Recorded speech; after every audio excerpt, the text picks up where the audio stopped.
বেশ কিছুদিন ধরে রাজধানী সহ সারা দেশের বিভিন্ন স্থানে ঝটিকা মিছিল করছে কার্যক্রম নিষিদ্ধ আওয়ামী লীগ ও এর সহযোগী অঙ্গ সংগঠন। এবার রাজধানীর ব্যস্ততম এলাকা ধানমন্ডির একটি অফিসে গোপনে বৈঠক করেছেন দলের নেতাকর্মীরা, যেখানে নির্বাচন সামনে রেখে নতুন করে কষা হয় ষড়যন্ত্রের ছক। এমনই তথ্য উঠে এসেছে গোয়েন্দা সূত্রে। এমন তথ্য দিয়ে শনিবার একটি প্রতিবেদন প্রকাশ করে দৈনিক নয়া দিগন্ত পত্রিকা।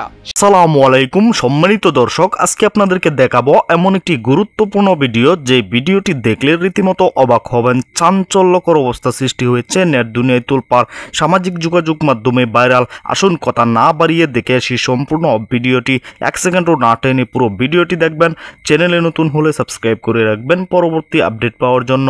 ভিডিওতে একটি লাইক করে দেখতে থাকুন সম্পূর্ণ ভিডিওটি।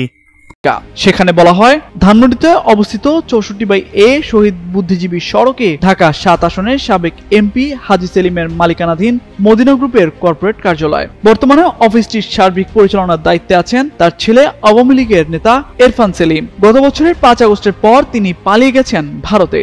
বর্তমানে ধানমন্ডির ওই অফিসটির দেখাশোনার দায়িত্বে রয়েছেন 9 জন। তাদের সবার বিরুদ্ধে গণ অভ্যুত্থানে ছাত্র জনতার উপর হামলা ও নিষিদ্ধ আওয়ামী লীগের কার্যক্রমে অর্থায়নের অন্তত হাফ ডজন করে মামলা আছে।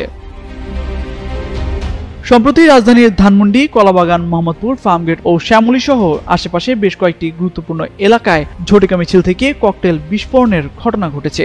সব পরিকল্পনা হচ্ছে ধানমন্ডি ইরফান সেলিমের পরিচালিত মদিনা গ্রুপের অফিস থেকে। প্রতি সপ্তাহে 2-1টি মিটিং এ পরিকল্পনা গ্রহণ করা হয় ওই অফিসে বসেই। ইরফানের জুম মিটিং এ উপস্থিত থাকেন গ্রুপের নির্বাহী পরিচালক সহ 9 জন। শুধু তাই নয়, ইরফানের নির্দেশে হুন্ডির মাধ্যমে এ পর্যন্ত প্রায় 100 কোটি টাকা অর্থায়ন করা হয়েছে। এ বিষয়ে পুলিশের মহাপরিদর্শক বাহারুল আলম গণমাধ্যমকে বলেন, ধানমন্ডির মদিনা গ্রুপ অফিসে রাষ্ট্রবিরোধী কার্যক্রমের ঘটনা ঘটে থাকলে অবশ্যই তাদের বিরুদ্ধে ব্যবস্থা নেওয়া হবে। এছাড়া ঝটিকা মিছিল ও ককটেল বিস্ফোরণের প্রস্তুতি সময় 244 জন নিষিদ্ধ আওয়ামী লীগ ও এর অঙ্গ সংগঠনের নেতাকর্মীদের গ্রেপ্তার করা হয়েছে। তাদের কাছ থেকে নিষিদ্ধ কর্মকাণ্ডে অর্থায়ন এবং পরিকল্পনাকারীর তথ্য পাওয়া গেছে। পুলিশ সেই লক্ষ্যেই কাজ করছে বলে জানান তিনি। প্রিয় দর্শক, সম্পূর্ণ ভিডিওটি দেখলেন, অবশ্যই বুঝতে পেরেছেন ভিডিওটি গুরুত্বপূর্ণ ছিল। দর্শক, এই ভিডিওতে যে তথ্যগুলো আপনারা পেয়েছেন এ বিষয়ে আপনাদের মূল্যবান মতামত অবশ্যই কমেন্টে জানাবেন, এবং পরবর্তী আপডেট ভিডিওগুলো সবার আগে পেতে চ্যানেলটিকে এখনই সাবস্ক্রাইব করে রাখুন। এই মুহূর্তে বিদায় নিচ্ছি, দেখা হবে পরবর্তী কোনো ভিডিওতে। সেই পর্যন্ত ভালো থাকুন, সুস্থ থাকুন। আসসালামু আলাইকুম।